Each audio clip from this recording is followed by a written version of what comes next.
Hey, welcome to Better Coffee. I'm Jamie. I'm Joey. So, Joey, tell us, what are we drinking today? Today we are drinking Counterculture's Hologram. It's kind of a twist on their Mocha Java, which is one of their big coffees that they produce. It's a mix of Ethiopian, Guatemalan, and just a little bit of Kenyan coffee thrown in there.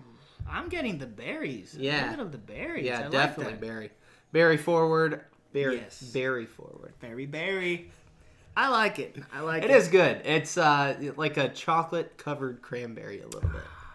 Like a dried cranberry. It's pretty nice. I agree. I like that.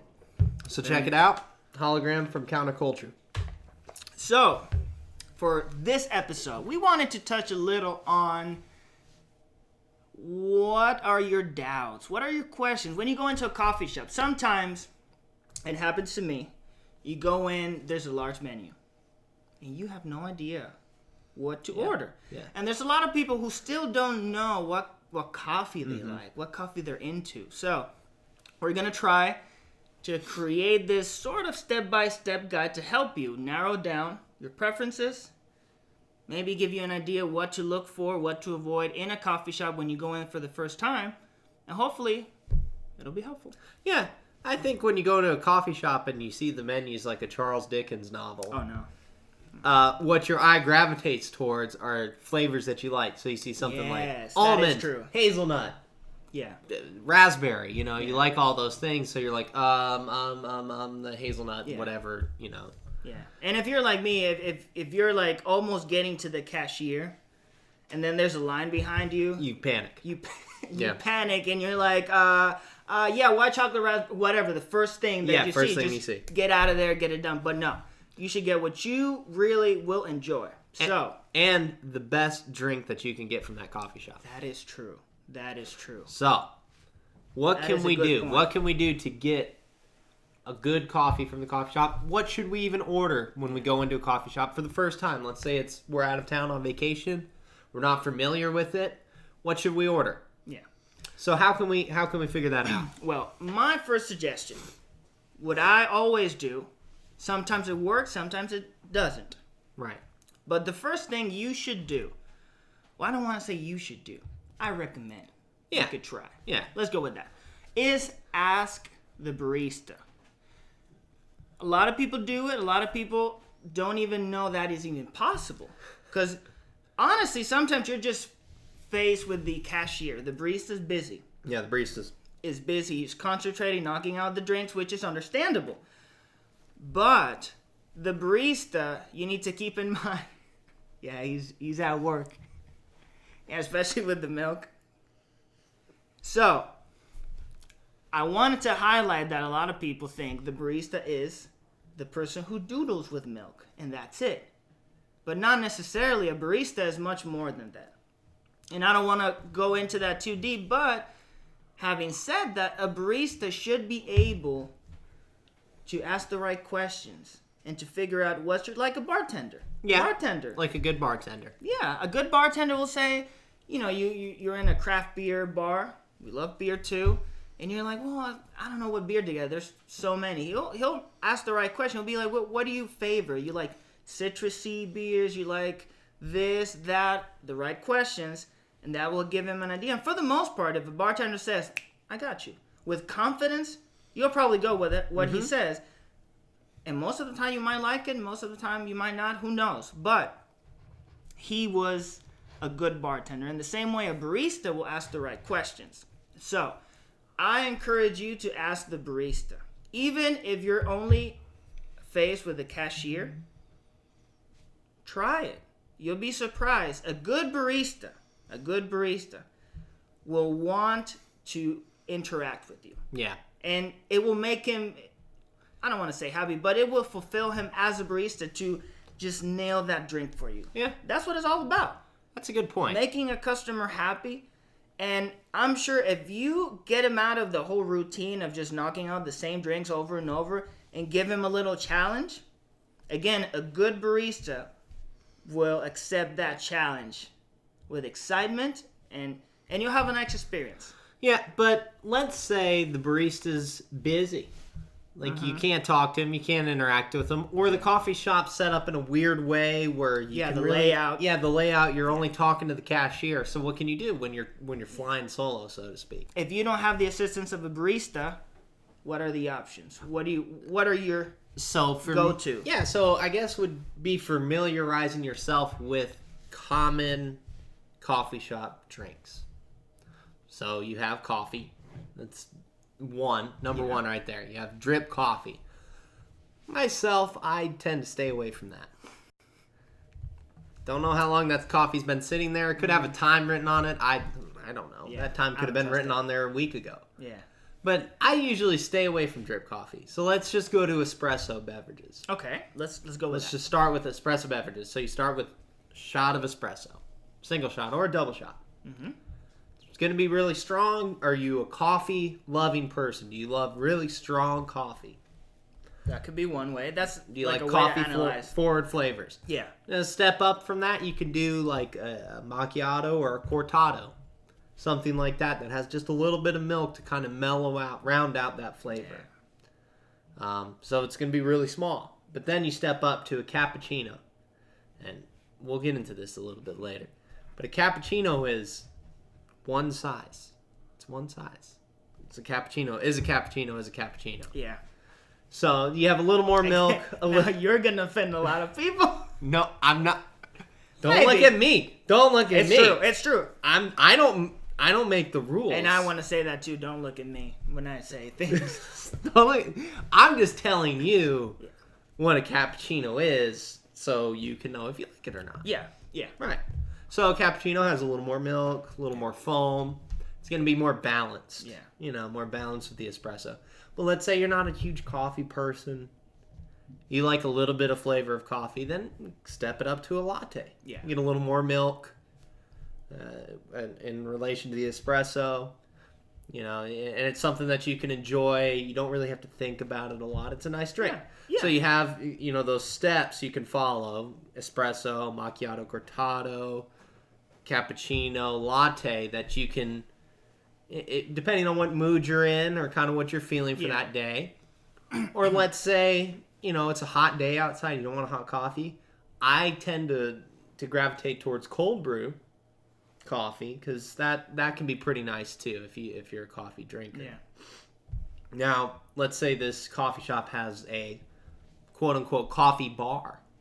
Ooh. That's a different thing altogether. That's my wheelhouse. That's what I love. I love the coffee bar. I love manual brews. I love all that. But, if you like typical drip coffee, let's say you do, and you see something that says a coffee bar. And if you like black coffee too. Black coffee, right. Venture out. Try something different there. And this is just suggestions if you're going into a coffee shop out of the ordinary that you don't know. You try something a little out of the ordinary. Yeah, that's true. Stay away from syrups. Syrups. Ooh, that's a whole nother thing. And the coffee bars, some coffee shops rather, call them, some of them call them slow bars. I like that. Slow bars? I've heard that. Slow bars. But they only, a new one to me. They generally do just pour over. So I like it because for the most part, if you go into a place, sit down, order a pour over, you're not in a rush. You're there to enjoy that coffee. Yeah. So I just thought it'd be slow bar. I like it. All right. I liked it. That was nice. Right. I'm gonna look for a slow bar. I've next only time heard I'm out it a of few town. times or read it, but I liked it. Yeah.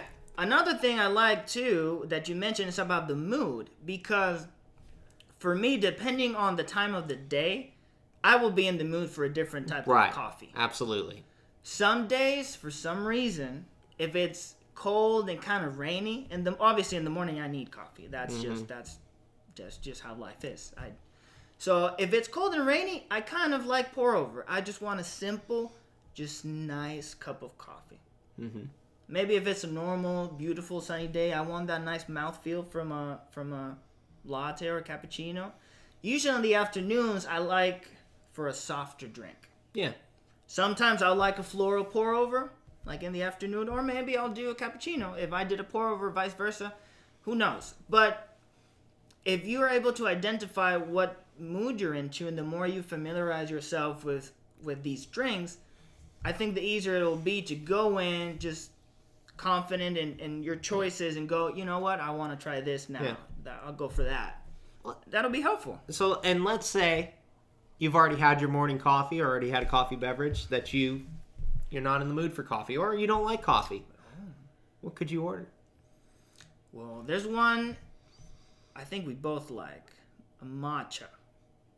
And if you don't know what's matcha, it's okay. I think it's, well, I don't know if it's been here long, but I've seen it trending. It's been around for a while. Okay. I mean, has it. Yeah, no. What doesn't have? That one coffee chain. Oh, dear. Let's cut that.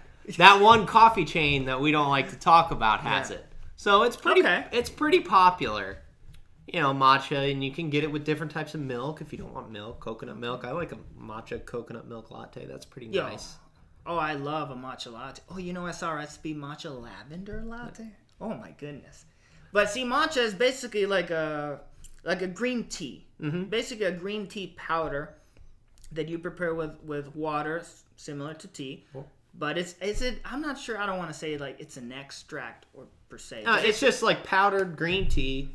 And a lot of times when it comes in a latte, you do like steamed milk, and then they add the matcha powder and steam it, and it's a nice drink. It's a very nice drink. Or if on the other end of that, if you're kind of in the tea thing, you can try chai, like a chai latte. Oh, yeah. Some people mix chai with coffee. Blake likes that apparently. It's called a dirty chai. A dirty chai. Yeah. I've heard also it's like a chai bomb. Oh, like, I haven't heard that. You order the coffee and just like, oh yeah, put a chai bomb in it. Oh, okay. It sounds fancy though. But you think you fancy? Oh, you think you fancy? Yeah. So let me ask you this. All right. If you go in coffee shop first time, it looks decent. Never been there. What do you order? What is your go? Yeah. What does Joey order? What's your go-to and why? All right. I'm gonna use Can I use a qualifier here? Yeah. So if I see that they have pour over, like a selection of coffees for their pour over, that's what I just gravitate towards. Okay. But let's say they don't have that. Okay. You know, a lot of coffee shops don't, offer like a pour over. Yeah, that's true.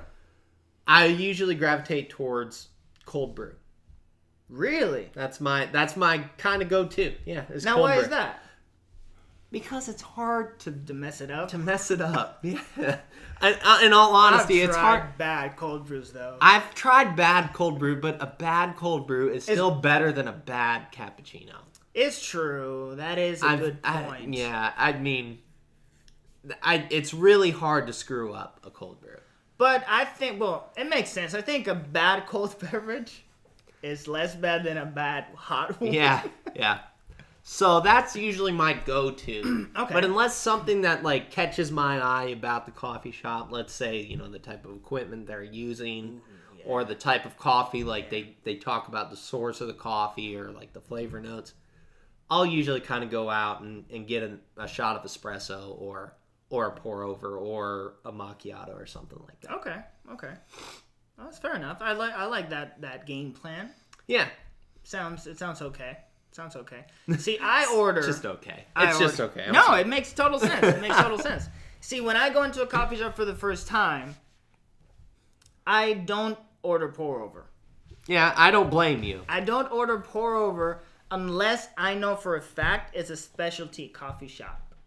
Or they brew their own coffee. Or like roast their own coffee? Own beans, yes. Because, frankly, I don't trust someone making pour over. In a busy coffee shop. I don't. Yeah. I mean, what are the chances of you messing up a pour over, such, a meticulous process, in a coffee shop where you're busting out 200, 300 cups of coffee a day? Yeah. I just don't trust it. So, I love espresso-based drinks. I don't order espresso because a bad espresso is a bad espresso. It's just no way. It's really bad. So, I usually go with a cortado because it has just enough milk to complement a so-so espresso. Yeah. But it also doesn't have too much milk, so I could tell if it's bad or not. Yeah. So I order that, and maybe if it's like, wow, this is exceptional, I'll even order a second one. You know, it's like, oh, this is really good. I'll go have another drink because I know, okay, these guys are legit. I'll venture into another drink. So that's my drink. Cortado, I always go for that in most coffee shops. Yeah. That's basically, I don't know. That's my technique. That's all right, I guess. You know, but here's things just that you can look for in your local coffee shop, because that's the point of this show. Is we want you to get better coffee from your local coffee shop, because everybody is capable of producing it. Oh yeah, everybody's capable of producing really good coffee. You have access to it. So if a coffee shop's not, you need to find another coffee shop. You need to find another coffee shop. Or we'll make you coffee. We could do that. Or you can make coffee at home. Yes. And we will get into that. Again, this is just a little overview. It's not into details. But eventually we will go into details about certain beverages.